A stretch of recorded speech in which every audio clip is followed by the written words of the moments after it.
Hello guys, welcome to our channel. This is Teja. ప్రస్తుతం మనతో పాటు సోషల్ యాక్టివిస్ట్ కృష్ణకుమారి గారు. నమస్తే మేడం. సో నిన్న తెలంగాణలో ఇద్దరు ఆడపిల్లల ఆత్మహత్య కలకలం రేపింది. వాళ్ళిద్దరూ కూడా 10వ తరగతి చదువుతున్న విద్యార్థినులు. అయితే వాళ్ళిద్దరూ కూడా ఉరేసుకుని చనిపోయారు.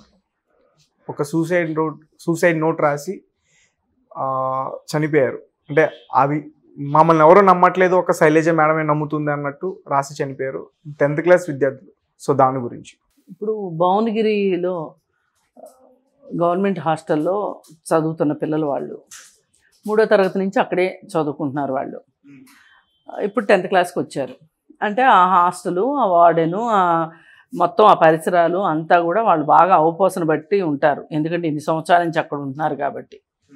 అయితే మామూలుగా ఇట్లాంటి గవర్నమెంట్ హాస్టల్స్లో వార్డెన్స్ వాళ్ళ అకృత్యాలు, వాళ్ళు చేసే అరాచకాలు, పిల్లలకు తిండి పెట్టకపోవటం, అలాగే వాళ్ళ స్వభావాలు, వాళ్ళ అలవాట్లు, వాళ్ళ వివాహేతర సంబంధాలు, వాళ్ళ ఆర్థిక అరాచకాలు, ఇవన్నీ కూడా హాస్టల్ పిల్లల మీద ఒక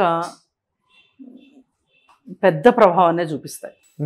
అంటే వాళ్ళు తిండి సరిగా పెట్టలేదు అనుకోండి, వాళ్ళు అనారోగ్యం బారిన పడతారు. వాళ్ళే డిసిప్లిన్డ్గా లేరనుకోండి, పిల్లలకి డిసిప్లిన్ ఉండదు. అలాగే వీళ్ళు వేరే వాళ్ళతోటి అనైతికమైన వివాహేతర సంబంధాలు అట్లాంటివన్నీ పెట్టుకుంటున్నారు అనుకోండి, వాళ్ళు ఉండేది అక్కడే కాబట్టి, ఈ పిల్లలు ఉండేది అక్కడే కాబట్టి ఇవన్నీ వాళ్ళు చూసి వాళ్ళ మనసు పాడు చేసుకుని వాళ్ళు సరిగా వాళ్ళ చదువుల మీద కాన్సన్ట్రేట్ చేయకపోవటం, ఇట్లాంటి నష్టాలు జరుగుతాయి పిల్లలకి. తర్వాత చూసుకుంటే ఈ హాస్టల్ నిర్వహణ సరిగా లేదు అనుకున్నప్పుడు పిల్లల మీద ఇలాంటి ప్రభావాలు పడతాయి. అలాగే వీళ్ళ దగ్గరికి ఈ హాస్టల్ వార్డెన్స్ వాళ్ళ దగ్గరికి వచ్చే వాళ్ళు ఎవరైతే ఉంటారో, చందాలు ఇస్తామనో లేకపోతే అది చేస్తాము ఇది చేస్తామని వచ్చేవాళ్ళు కూడా ఈ ఆడపిల్లల్ని ఎంచుకుని వాళ్ళ మీద లైంగిక శారీరక వేధింపులకి గురి చేసే హాస్టల్స్ కూడా కొన్ని ఉన్నాయి. ఇలా అమీన్పూర్ అని ఒక హాస్టల్, ఆ హాస్టల్లో ఇలాగే జరిగింది 2-3 సంవత్సరాల క్రితం. దానికి ఉమెన్ జాక్గా అక్కడికి వెళ్ళి హాస్టల్ పరిసరాలు అన్నీ చూసి నిజ నిర్ధారణ చేసి వాళ్ళ మీద కేసు పెట్టించి ఆ కేసు కోసం కొట్లాడి ఖచ్చితంగా సంవత్సరం లోపు నిందితులకి శిక్ష వేయించగలిగాం. ఓకే. అయితే ఇప్పుడు అట్లా అన్న తర్వాత కూడా సమాజంలో వేరే హాస్టల్స్ వార్డెన్స్కి మరి ఎంతో కొంత బుద్ధి అయితే రావాలి కదా, భయం కానీ బుద్ధి కానీ రావాలి కదా. అవి రెండు వచ్చినట్టు కనిపించట్లా. వస్తే ఇది జరగదు అసలు. ఇప్పుడు పర్టికులర్గా ఈ హాస్టల్ విషయానికే వస్తే, ఈ హాస్టల్లో ఆమె వార్డెను శైలజ, అలాగే ఆమె పై అధికారి ఎవరైతే ఉంటారో అధికారితోటి ఆవిడకి వివాహేతర సంబంధం ఉంది. ఉంటే ఈ పిల్లలు 3వ తరగతి నుంచి అదే హాస్టల్లో ఉంటున్నారు కాబట్టి ఈ వార్డెన్ మేడంకి బాగా వీళ్ళు చేరికగా ఉంటారు. ఈ సందర్భంగా వాళ్ళిద్దరి మధ్య ఉన్న సంబంధాన్ని వీళ్ళు చూడటం జరిగింది పిల్లలు. ఇంకా సహజంగా ఈ 14 ఏళ్ళు 15 ఏళ్ల వయసులో వాళ్ళకి ఇది అవాంఛనీయమైన సంఘటన వీళ్ళ జీవితంలో. అది అనవసరమైన ఒక ఉత్సుకతని రేపే అవకాశం ఉంటుంది వాళ్ళల్లో. అసలు ఏంటిది, వీళ్ళు ఇలా ఎందుకున్నారు, మనం కూడా చేద్దామా, మనం కూడా అలా ఉందామా, ఇలా రకరకాల ఆలోచనలు వచ్చే పరిస్థితి ఉంటుంది. వాళ్ళ ఏకాగ్రతని, వాళ్ళ మానసిక ఆరోగ్యం మీద దెబ్బ తగిలింది. ఆ విషయంలో దెబ్బ తగిలి వాళ్ళు ఏం చేస్తున్నారు, వేరే పిల్లల్ని వీళ్ళు ఇబ్బంది పెట్టడం మొదలుపెట్టారు. హాస్టల్లో ఉన్న పిల్లలు, వాళ్ళు చిన్న పిల్లలా లేకపోతే ఏంటి ఎవరనేది ఐడియా లేదు. వాళ్ళు వచ్చి శైలజ మేడం దగ్గర వాళ్ళు కంప్లైంట్ చేయడం జరిగింది. అయితే శైలజ మేడం అట్లాంటిది ఏమి ఉండదు, వీళ్ళు అలా చెయ్యరు, ఎందుకంటే తన సంగతులన్నీ తెలిసిన పిల్లలు కదా, అందుకని ఆమె వాళ్ళని ఎంటర్టైన్ చేయలే వాళ్ళ కంప్లైంట్ని. అప్పుడు వాళ్ళు ఏం చేశారు, వాళ్ళ పీటీ మాస్టర్కి, వాళ్ళ హెడ్ మాస్టర్కి, వాళ్ళ టీచర్స్కి కంప్లైంట్లు చెప్పారు. చెప్తే వాళ్ళు ఈ పిల్లలిద్దరిని పిలిచి వాళ్ళదైన పద్ధతిలో వాళ్ళు మాట్లాడారు. ఇంకెలా మాట్లాడతారు చెప్పండి? ఇట్లాంటి విషయాల పట్ల అవగాహన లేకపోతే, ఒక సమస్యకి ఒక మూల కారణం ఉంటుంది అనే ఆలోచన లేని వాళ్ళు, ఆ మూల కారణాల దగ్గరికి వెళ్ళడం ఇష్టం లేని వాళ్ళు ఏం చెప్తారు? జడ్జిమెంటల్గా ఏమంటారు? మీరు చేసింది తప్పు, ఇట్లా చేశారు, మీకు బుద్ధి ఉందా లేదా, మిమ్మల్ని స్కూల్ నుంచి పంపించేస్తాం, మీ అమ్మా నాన్న పిలిచి మీ అమ్మా నాన్నకు చెప్తాం మీరు చేసే పనులు. ఇవన్నీ వాళ్ళ భయపెట్టే విషయాలు ఇలాగే ఉంటాయి కదా. వాళ్ళు అలా మాట్లాడేసరికి వీళ్ళకి భయం వేసింది. అందుకే శైలజ మేడమే మమ్మల్ని నమ్మారు, ఇంకెవరు మమ్మల్ని నమ్మట్లేదు అని రాయడానికి కారణం అది. ఇంట్లో వాళ్ళకి ఎక్కడ తెలిసిపోతుందో, ఇంట్లో వాళ్ళు ఇంటికి తీసుకెళ్ళిపోయి ఏం హింసిస్తారో, ఏం బాధలు పెడతారో, ఇలా రకరకాలు ఆలోచించుకున్నారు వాళ్ళు. ఆలోచించుకుని ఇద్దరు ఒకే ఫ్యాన్కి ఉరేసుకున్న దగ్గరే ఏదో ఒక మిస్టరీ ఉంది ఇందులో. అంటే ఎవరైనా వాళ్ళని చంపేసి ఉరేసన్నా ఉండాలి, లేదు అనుకుంటే వీళ్ళిద్దరూ దేనిలోనో ఇన్వాల్వ్ అవ్వకూడని విషయాల్లో ఇన్వాల్వ్ అయ్యి ఇద్దరు కలిసి చనిపోయారు అనేది అనిపించింది చూడగానే. కానీ ఇక తవ్వగా బయటకు వచ్చిన విషయాలు ఏంటి అంటే, ఈ వార్డెన్ విషయము, వీళ్ళు వేరే పిల్లల్ని ఇబ్బంది పెట్టడము, ఆ పిల్లలు వెళ్ళి కంప్లైంట్ చెప్పటము, ఇదంతా మొత్తం బయటకు వచ్చింది. మరి ఆ పిల్లలైనా మనం ఇప్పుడు ఆ పిల్లల్ని ఏమి అనడానికి లేదు, ఆ టీచర్స్ని కూడా మనం ఏమి అనడానికి లేదు. సమస్య ఏంటి? మూల కారణం ఏంటి? ఈ సమస్య మొత్తానికి మూల కారణం ఎక్కడుంది? వార్డెన్ దగ్గర ఉంది. వార్డెన్ అసలు ఎట్లా చేస్తుంది? అసలు తన ఇంట్లోకి ఈ పిల్లలకి అంత యాక్సెస్ ఎందుకు ఇచ్చినట్లు? ఇచ్చి వాళ్ళు నీ ఇంట్లో జరిగే విషయాన్ని వాళ్ళు గమనించడం ఏంటి? ఆ గమనించిన దాన్ని వాళ్ళు అంటే వీళ్ళు పసి మనసులు, చిన్నపిల్లలు, వీళ్ళ మనసులో ఏ విధమైన ముద్రలు పడతాయి, ఏ విధంగా వాళ్ళ ఆలోచన సరళి ఎలా మారుతుంది అనే ఒక ఇంగిత జ్ఞానం కూడా లేని వార్డెన్ను ఒక రకంగా ఆమె ఈ పిల్లల మీద మానసిక అత్యాచారం చేసిందనే చెప్పుకోవచ్చు. వాళ్ళు ఆ పరిస్థితుల్లో వాళ్ళు అలా అయిపోయారు పాపం. దీనికి ఇలాగా కాకుండా చేయవలసింది ఏంటంటే, ఎప్పటి నుంచో చెప్తున్నాం, స్కూల్స్లో కౌన్సిలర్స్ ఉండాలి.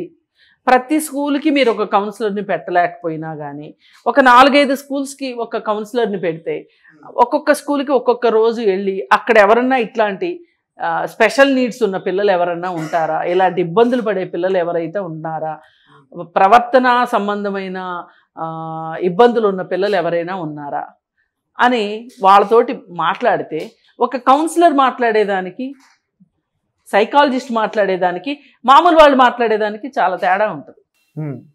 ఇప్పుడు ఒక నాటు వైద్యుడికిన్ను ఒక ఎంబీబీఎస్ డాక్టర్కి ఎంత తేడా ఉంటుందో, ఒక సైకాలజిస్ట్ కాని వాళ్ళకి, వాళ్ళు ఎంత టీచర్లు అయినప్పటికీ ఒక సైకాలజిస్ట్కి అంత తేడా ఉంటుంది ఈ విషయంలో.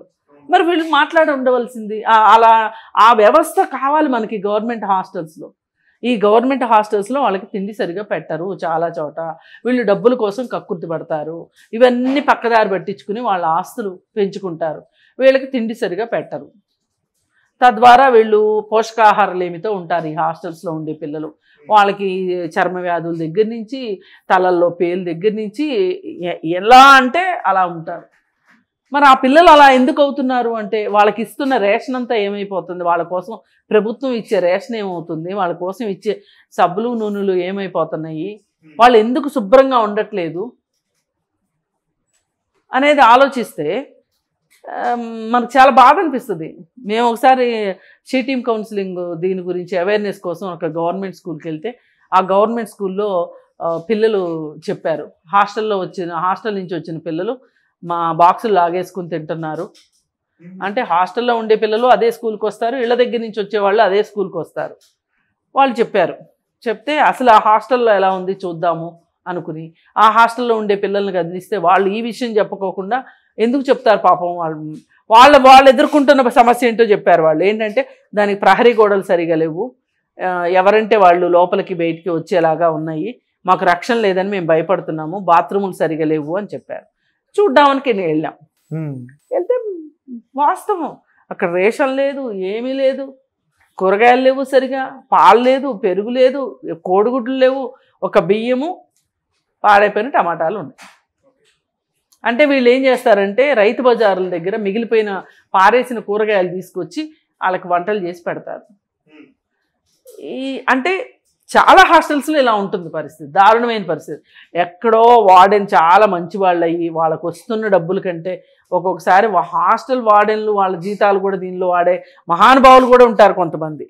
కానీ ఇట్లాంటి వాళ్ళ వల్ల వాళ్ళ అబ్దాకలతోటి అన్ని పట్టికైతే రాసి పెట్టుంటుంది, గుడ్డు, పాలు, పెరుగు, చిక్కి ఉండలు, కూరలు అన్నీ లిస్ట్ అయితే ఉంటుంది. అవన్నీ పెట్టాలి అంటే అక్కడ రేషన్ ఉండాలి కదా, లేదు, ఉండట్లేదు. అవి తిండి విషయాలు ఎలా ఉన్నాయి, రక్షణకు సంబంధించి ప్రహరీ గోడలు లేవు, బాత్రూములు లేవు, బాత్రూముల పైన కప్పులు లేవు, ఇలాంటివి ఇవి పరిస్థితులు. మరి ఇక్కడ చూసుకుంటే ఇప్పుడు ఈ స్కూల్ వార్డెన్ చూసుకుంటే ఈ విధమైన ఆ చిన్న పిల్లలు ఎవరికి శిక్ష వేయాలంటారు మేడం? ఎవరికి శిక్ష వేయాలి? ప్రాథమికంగా చూస్తే వార్డెన్కే వేయాలి, వార్డెన్ పైన అధికారికే వేయాలి శిక్షలు. మనం ఆ టీచర్లను ఏం అనలేము, ఎందుకంటే వాళ్ళకి తెలిసిన పద్ధతిలో వాళ్ళు మాట్లాడారు. వాళ్ళని మనం ఎట్లా శిక్షిస్తాము? ఇప్పుడు వార్డెనే కనుక ఈ కంప్లైంట్ని సీరియస్గా కన్సిడర్ చేసి, ఆమెకు తెలుసు జరిగి ఉంటుందని ఖచ్చితంగా తెలుసు, కానీ ఈ పిల్లల దగ్గర తన రహస్యాలు ఉన్నాయి కాబట్టి ఈ పిల్లల ముందు తను వాళ్ళని పక్కకు పంపించేసింది. ఈ పిల్లలకి ఇంకొంచెం కొమ్ములు వచ్చేలాగా చేయడం ఇవన్నీ చేసింది. వార్డెన్నే పట్టుకోవాలి. ఆ హాస్టల్లో ఏం జరిగినా పిల్లలు మంచిగా చదువుకున్నా వార్డెన్దే, చదువుకోపోయినా వార్డెన్దే. ఇలా ఇప్పుడు ఇదే జరగాలని లేదు. కొంతమంది డోనర్స్ అని వచ్చి పిల్లలతోటి లైంగిక వేధింపులు పాల్పడే వాళ్ళ గురించి మాట్లాడాం కదా. ఇప్పుడు వార్డెన్ కొడుకులు, వార్డెన్ భర్తలు ఇలాంటి లైంగిక వేధింపులు పాల్పడే కేసులు కూడా ఉన్నాయి. అంటే ఆడపిల్లకి రక్షణ లేకుండా పోతుంది. ఇప్పుడు ఈ పిల్లలు మానసికమైన ఇబ్బందికి వీళ్ళు గురైపోయారు. ఈ పిల్లలు అసలు ఆ వయసులో వాళ్ళకి తెలియాల్సింది ఏంటి, ఎంతవరకు తెలియాలి? అవాంఛనీయమైనవన్నీ చూసి వాళ్ళు మనసు చెడగొట్టుకొని వాళ్ళ మనసులో ఎంత తుఫాన్ రేగి ఉంటుంది అసలు. ఇప్పుడు మామూలుగా వాళ్ళు ఏదో సరదా కొద్దో లేకపోతే ఉత్సాహంతోటో ఉత్సుకతోటో ఆ పని చేసి ఉండొచ్చు, మనసులో వచ్చిన ఉద్దేశాలని అణుచుకోలేక లేదా ఏదన్నా కానీ కారణం చేసి ఉండొచ్చు. కానీ ఇంట్లో వాళ్ళకి చెప్తాము అనగానే వాళ్ళు సూసైడ్ చేసుకున్నారు అంటే వాళ్ళు బ్యాలెన్స్ చేసుకోలేకపోయారు కదా. అంత చిన్నపిల్లల దగ్గర మనం అసలు బ్యాలెన్స్ చేసుకోవడం ఎక్స్పెక్ట్ చేయకూడదు. చిన్నపిల్లలు ఇప్పుడు పెద్ద వాళ్ళే మీరు మీ జీవితాలు మీరు బ్యాలెన్స్ చేసుకుంటే కనుక అక్కడ ఉన్న పెద్దవాళ్ళందరూ పిల్లలకి ఆ గతి ఎందుకు పెట్టేది అసలు? అందుకని ఏది ఏమైనప్పటికీ కూడా ఇప్పటికైనా హాస్టల్స్, వార్డెన్స్ ఇట్లాంటి వాళ్ళ విషయంలో పర్యవేక్షణ అవసరం. పర్యవేక్షించే వాళ్ళు కూడా అవినీతి చెదలు పట్టారనుకోండి, మనం చేయగలిగింది ఏమీ లేదు. ఏది ఏమైనా ఆ వ్యవస్థ అలసత్వానికి ఇద్దరు చిన్నపిల్లలు బలైపోయారు. అంతవరకు అయితే మనం మాట్లాడుకోగలం. సరే, పాత ప్రభుత్వాల గురించి ఏం మాట్లాడుకున్నా ఇంకా వేస్ట్. ఇప్పుడు ఈ కొత్త ప్రభుత్వం అయినా సరే ఈ సోషల్ వెల్ఫేర్ హాస్టల్స్ కావచ్చు, ఇట్లాంటి వాటిని పటిష్టంగా చర్యలు తీసుకోవాలి వాళ్ళ మీద. అసలు ఏం జరుగుతుంది హాస్టల్స్లో, ఎలా ఉండాలి ఈ హాస్టల్స్? ఇప్పుడు పేదవాళ్ళు చదువుకోవాలి అంటే ఇంట్లో ఉండి చదువుకోలేని పరిస్థితులు ఉన్నప్పుడు వాళ్ళు హాస్టల్లో ఉండి చదువుకోకపోతే ఇంకా వాళ్ళకి చదువు కూడా దూరం అయితే వాళ్ళ భవిష్యత్తు ఎట్లా నిర్మించుకుంటారు వాళ్ళు? ఇలాంటి అవాంఛనీయమైనవి చూసి మనసు చెడగొట్టుకుంటే కూడా ఎట్లా వాళ్ళ భవిష్యత్తు ఎలా బాగుంటుంది? కానీ ఏది ఏమైనా వాళ్ళు ఒక అపరాధ భావంతో ఒక గిల్ట్లోకి వెళ్ళిపోయి చనిపోయారు. వాళ్ళు గిల్ట్లోకి వెళ్ళి చావాల్సిన అవసరమే లేదు. కరెక్ట్గా వాళ్ళని డీల్ చేసి ఉంటే వాళ్ళ సమస్యని, వాళ్ళని కాదు, వాళ్ళు ఏం చేశారంటే ఆ టీచర్లు వాళ్ళని డీల్ చేశారు, వాళ్ళ సమస్యని డీల్ చేయాల. అందుకే ఇంత ప్రాబ్లం అయింది. ఇది ఒక సున్నితమైన సమస్య. ఇప్పుడు మనం మాట్లాడుకోవాలంటే కూడా ఎంతో ఆలోచించి మాట్లాడుకోవాల్సిన పరిస్థితి. మరి ఇంత సున్నితమైన సమస్యని వాళ్ళు ఎలా పరిష్కరించుకోగలరు ఆ చిన్నపిల్లలు? అందుకే అలాగా ఆత్మహత్యకు పాల్పడ్డారు. ఒక్కటే, ఆత్మహత్యలు సమస్యలకు పరిష్కారాలు కావు. కానీ ఆ క్షణానికి వాళ్ళకి ఇంకే దారి కనిపించలేదు. వాళ్ళకి అసలు అయోమయం అయిపోయారు ఆ పిల్లలు. దాంతో ఇలాంటి పరిస్థితికి ఇంక వాళ్ళ జీవితాలు ముగించుకున్నారు వాళ్ళు. కానీ ఇది కాదు ముగింపు. ఇది సమాజం అర్థం చేసుకోవాలి. అలాగే విద్యా వ్యవస్థలో ఇట్లాంటి లోపాలు ఉన్నాయి, సరి చేసుకోవాలి. హాస్టల్స్, వార్డెన్స్ ఇట్లాంటి విషయాల్లో కూడా అర్థం చేసుకోవాలి. ఖచ్చితంగా సమస్యలను అర్థం చేసుకోవాలి. వాళ్ళు ఎంతసేపు అవినీతి పుట్టల్లాగా తయారవుతున్నారు తప్పితే, హాస్టల్స్ అంటే అవినీతి పుట్టల్లాగా. అంతేగాని అది మన మీద ఒక గురుతరమైన బాధ్యత ఉంది. వీళ్ళంతా తల్లిదండ్రులను వదిలేసిన అంత చిన్నపిల్లలు వచ్చి మన దగ్గర వచ్చి ఉన్నారంటే వీళ్ళందరికీ మనము తల్లిదండ్రులా ఉండాలి అనే ఒక భావన వాళ్ళకు ఉండాలి. అది ఒక గురుతరమైన బాధ్యత. వాళ్ళు బాధ్యతను మర్చిపోయారనేది అర్థమవుతుంది. దాని పర్యవసానమే ఇవాళ ఈ విషయం. ఈ విషయంలో మటుకు ప్రభుత్వం ఎంత లోతుగా అయినా పరిశీలించి ఆ వార్డెన్ పై అధికారిని శిక్షించాల్సిన అవసరం గట్టిగా ఉంది. అది కూడా ఎంతో కాలం పోయిన తర్వాత కాదు, ఈ సమస్యను ప్రజలు మర్చిపోయేదాకా కాదు, వెంటనే జరగాలి. 2 పసిపిల్లలు చనిపోయారంటే ఇది పోక్సో యాక్ట్ కిందకు వస్తుంది. ఆ యాక్ట్ ప్రకారం ఏమేం చేయాలి, ఎట్లా చేయాలి అనేది మట్టుకు ఒక సిన్సియర్ ఆఫీసర్ని దీని మీద అపాయింట్ చేసి ఖచ్చితంగా చేయాలి. బాలల హక్కులు అవి, వాళ్ళకి భద్రమైన జీవితం బాలల హక్కు. అది దానికి విఘాతం కలిగింది, వాళ్ళ హక్కులు పోయాయి, అక్కడ బాలల హక్కులు పోయాయి. దీనికి ప్రభుత్వం సమాధానం చెప్పవలసింది.